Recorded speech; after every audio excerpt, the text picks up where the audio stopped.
Toledo, we're famous for glass, Art Tatum, Tony Pacos, Jamie Farr, a world-class museum, the Toledo Mud Hens and Walleye, an outstanding zoo and public library system. But who are the people that make our city so great? Welcome to the Soul of the Glass City podcast. I'm your host, Monique.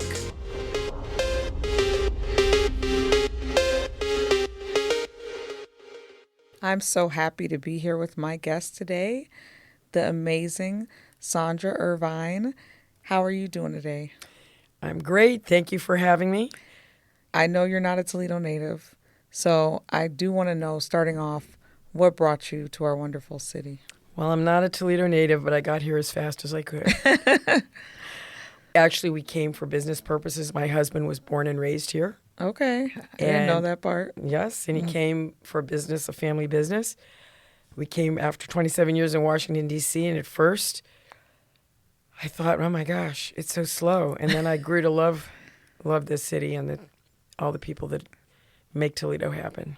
Yeah, I'm also not a Toledo native, and I've been here for now I think going on 21 years.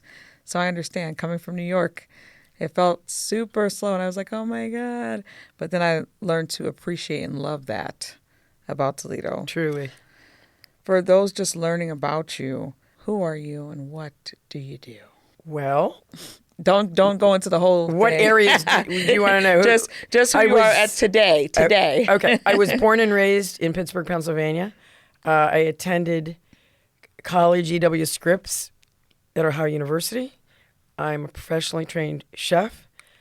I have business background as well, all sorts of fun things. And currently I am the executive director of the Inspiration Kitchen workforce development training program for individuals with moderate to severe barriers.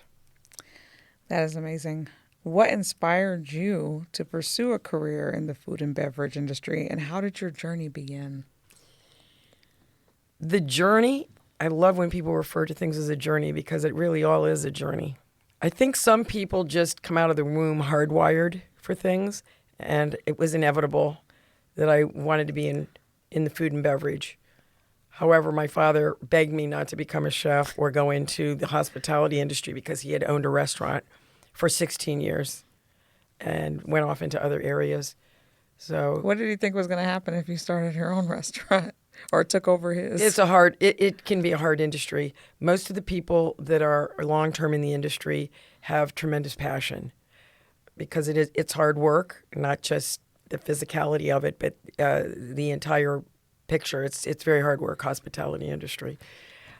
So I was with ad agencies for years. I came in and out from writing, then matriculated closer and closer to the food industry. When we moved to Toledo, Ohio, I was doing it out in Washington, but here I looked around and said, what can I do here with that? Made a even deeper dive into the industry.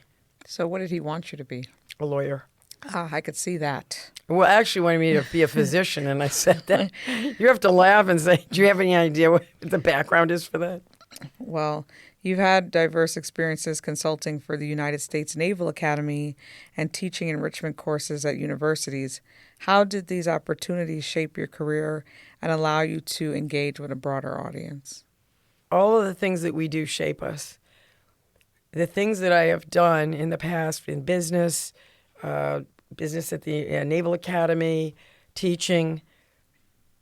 Right now I'm in the give back stage. So I've taken everything I've done over a long and a very fortunate life, and I'm now giving back through this program. So I'm taking all the elements of everything that I learned from business, food and beverage, social work, all of that, and giving back and putting it together for the Inspiration Kitchen. And I think a lot of people do that, and I recommend a lot of people do that at the end of their regular career to take it and then do the give back.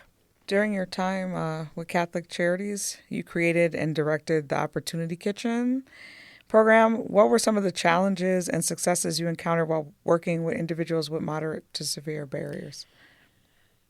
Someone from Catholic Charities called me and said, we're trying to put a program together. We want to call it the Opportunity Kitchen. We have a little bit of money, and we want it to be aimed at people with moderate to severe barriers coming out of former incarceration, trauma, mental abuse, physical abuse, drug abuse, and generational legacy of poverty. We want to teach them intensive culinary, get them employed, and then what we came up with was to follow them for 9 months to prevent recidivism. And I said, I don't know who would do that. And so I did some research to try to find someone, and then ended up researching everything I could about workforce development programs and other programs helping individuals that are marginalized in Toledo. And then I went regionally, and then I went nationally. Went to Edwin's in Cleveland, studied all of it, and decided, okay, this is what it should look like. Would you have me? Would you allow me to do the program? And they said yes. And history was made. Well, it took 4 months to write the curriculum, and it should have taken a lot longer. However, I recommend to anyone, if someone calls you and asks you to write curriculum, hang up immediately. It's very difficult. Noted. Well, if you want to do it right. Yeah. Yeah, I showed you all the curriculum the other day, and Oh, yeah. Monique looked at me and said, wow, that is really thick. I was like, no, do not teach me the program in this time that I'm trying to learn about it. You know, she did not want to learn about the 5 French mother sauces or the Maillard reaction for browning. I did not get the cooking gene from my grandmother and my mother. You spearheaded the development of CENARE at the Sophia Quintero Art and Cultural Center. How did this program cater specifically to the Toledo Latino population, and what impact did it have? When I joined the Sophia Quintero organization, they wanted me to help them with their $600,000 renovation. I spearheaded that for them for a 6,000 square foot facility that they patiently over 17 years saved their pennies and did all of their events and made it their hub of meeting and museum across the street and boat building for children, all these wonderful things. So while I was there, they started bringing up about helping the Latino community, families, the children, to have healthier lifestyles, to build and have better lives. And so I said, I'm not sure how we're going to do that. And then I woke up in a Jerry Maguire moment, really, Seriously? like in the middle of the night, Okay. and I hand wrote 4 pages, and I brought it in the next day. And the director read it and didn't say a word. And I thought, oh, I should be embarrassed now because this is probably ridiculous. And she looked up and said, this is exactly what we want to do. So we did it through the teaching kitchen and the gardens and health and collaborations through health and wellness in the community, through the children and the adults. It was a great program. CENARE is loosely, because people argue, it is loosely the Spanish word for to dine. And they asked me, what do you want to name what you wrote? And I said, I have no idea. You guys name it. I'll be good with anything that sounds reasonable. And again, CENARE means to dine, but they took the spelling of the word is CENARE, culinary education, nutrition, and responsible eating. And the person that named it was a physician, a psychiatrist, and I said I couldn't have named that in my wildest, most creative moment. It is pretty cool. Yes, and so that had it was a kickoff to them. I then left to go and do Inspiration Kitchen, but they were well on their way, and the facility is beautiful. I've been there. Yes, I and love you it. saw the kitchen. Did you like Yes, the kitchen? the kitchens, and I heard people learn to cook there as well. Oh yeah, they do all sorts of things. They do all sorts of things, and they feed the kids in the community. Yeah, and they stuff feed like the that. kids in the community, and it's great. They do good work over there. Also, you have been involved with various organizations like the Ohio Innocence Project. Can you share more about how you've been contributing to the reintegration of returning citizens and the importance of second chances in rebuilding lives? We take 10 to 12 students per 10-week program. Our program is 115 hours, 19 classes. We have usually 3 to 4 peoples with felony backgrounds in the program and others with what they call high misdemeanors. Those all prevent employment in a big way. So we have to really build our collaborations with the community, the judges, parole officers, and they really want to help. They really want people to become employed because here you have people that want a second chance, are willing to work hard over a 115-hour program, but then where do you place them? But we've been very successful with that. The hospitality industry is a great place for individuals coming out of that. Other barriers, it include, trauma, abuse. So we work with Ohioans for Disabilities. We work with the shelters, Lucas County Metropolitan Housing Authority, Financial Opportunity Center. TRIO will walk them through from, they'll fill out the FAFSA and go all the way to the bitter end and follow them until the money comes to them, because most all of our students are on SNAP, if not all. The Jacques Pepin Foundation, famous chef Jacques Pepin, we were at public radio. I was just at Catalyst Kitchens with all of the foundation and 120 other people from 110 other organizations like myself. The foundation said when they went to Jacques says, I want to give back. And they brought him various ideas. And the one idea that came up was, how about we take culinary, train people on the passion and incredible area of culinary, and help them re-enter society. And he said, that's what I want to do. So if you look up the Jacques Pepin Foundation and look in there of helping those with barriers, it's amazing. We are now a Jacques Pepin Foundation grantee after 3 rejections, and they put me on a panel on how to handle rejection, and they're amazing organization. Congratulations. That's a big accomplishment. To have that stamp on there. Yes. I was running down the hall, and the CEO at Lott Industries thought something was wrong, and I'm jumping up and down. So we are blessed with our alliances and many more. Those are just a few. But it has to be a collaborative effort. If the community and the business community are not involved, how can anyone re-enter? And I have to tell you, I'm honored with the people that I work with, of their determination and hope, and they're just, it's amazing. It's amazing, but and many come from frames of reference where they don't understand. They just want to know, what's the secret? We actually teach executive training. We teach intensive culinary and intensive executive training, everything from getting them on LinkedIn to understanding. We scribe out what a corporate structure looks like, who reports to who. How can you be successful in business and not have recidivism when you don't even understand how business works? Wow. So we really do heavy hitting on that, a lot of repetition, and we have a beautiful graduation for them as well.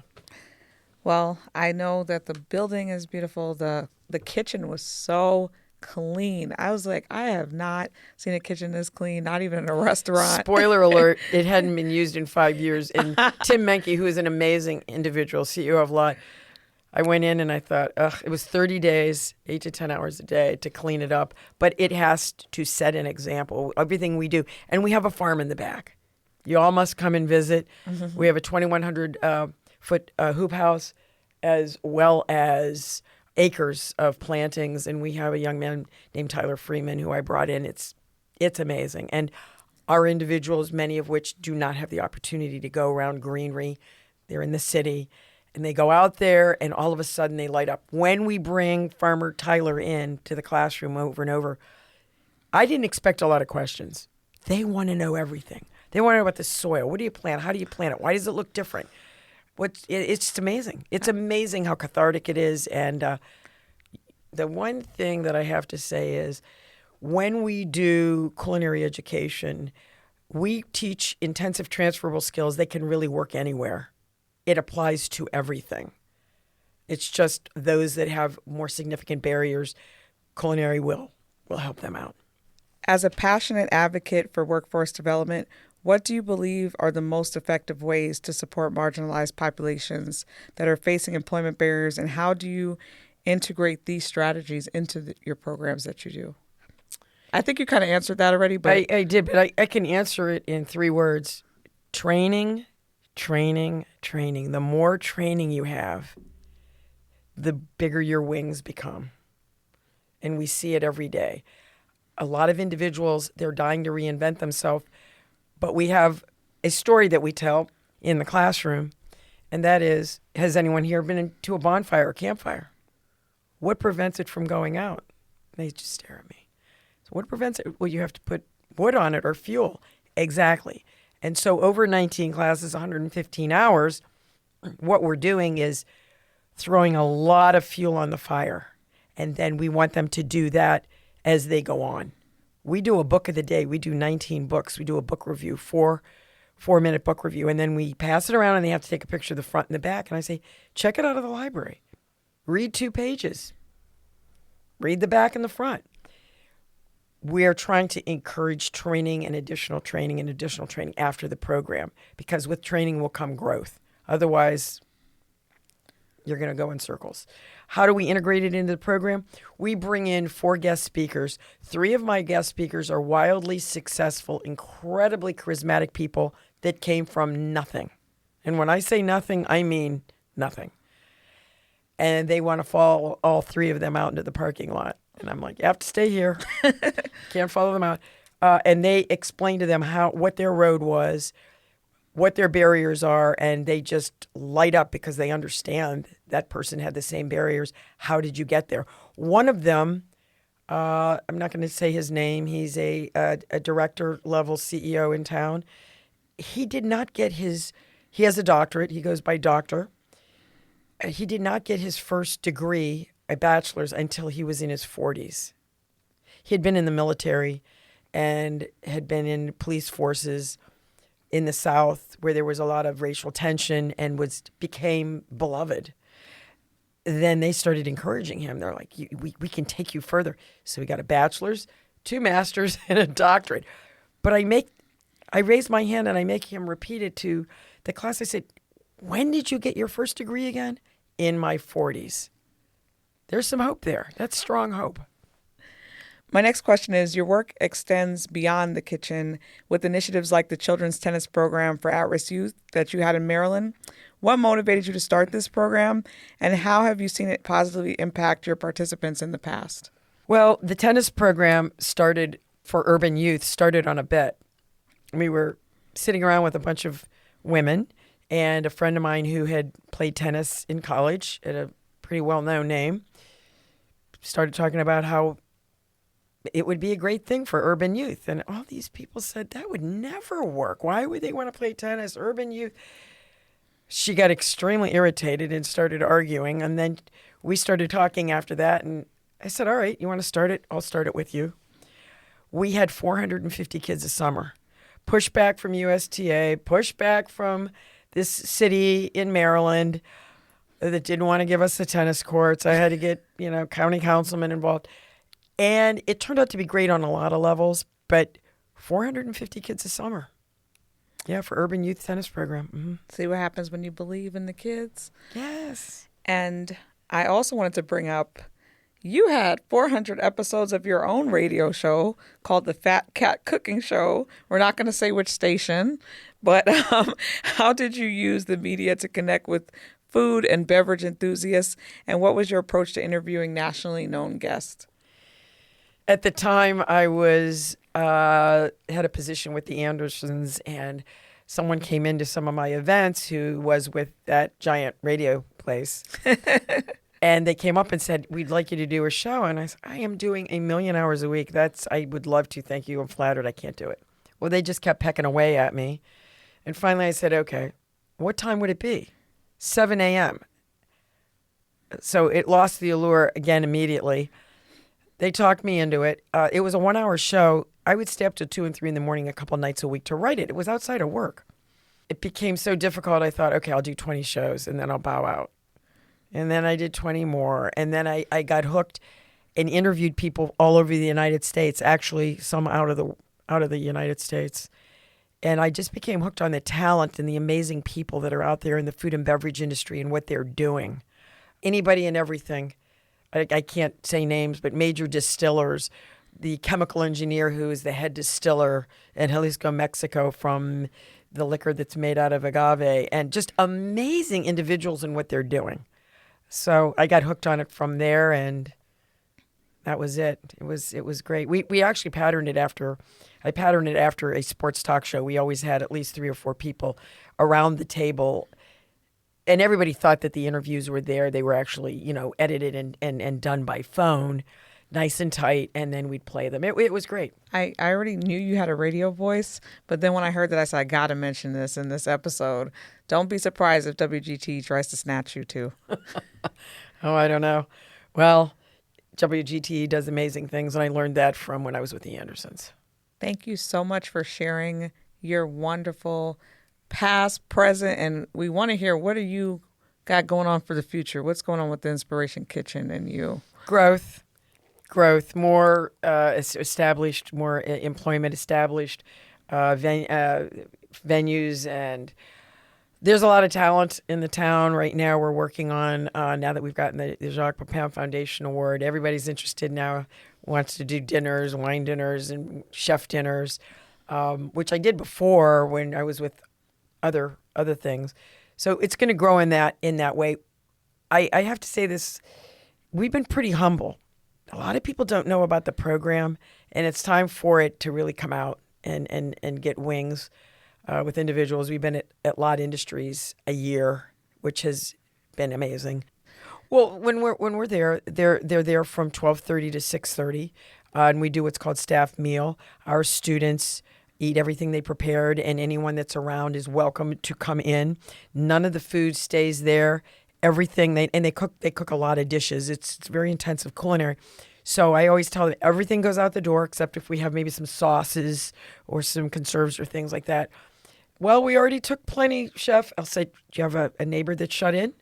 Some people here, some disabilities. So, yeah. And I also do once a month, and it will get bigger, a cooking class for those with disabilities who can't work. They're part of ADS, Adult Day Services. They are my joy. They are my joy. Well, you have been a joy to have on the show, and we look forward to doing wonderful things with you and supporting you as you run the Inspiration Kitchen and just be amazing. I'm honored. Thank you for having me to let me share some things with you, and you're doing a fantastic job of getting the word out. Thank you.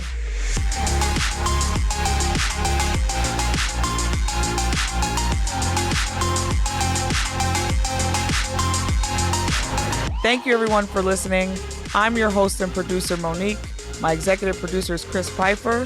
Join me next time for another exciting episode of Soul of the Glass City podcast. For more information, if you have questions or comments, go to wgte.org/soul.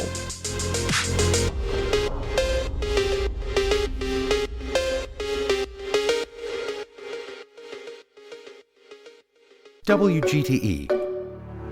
Voices around us.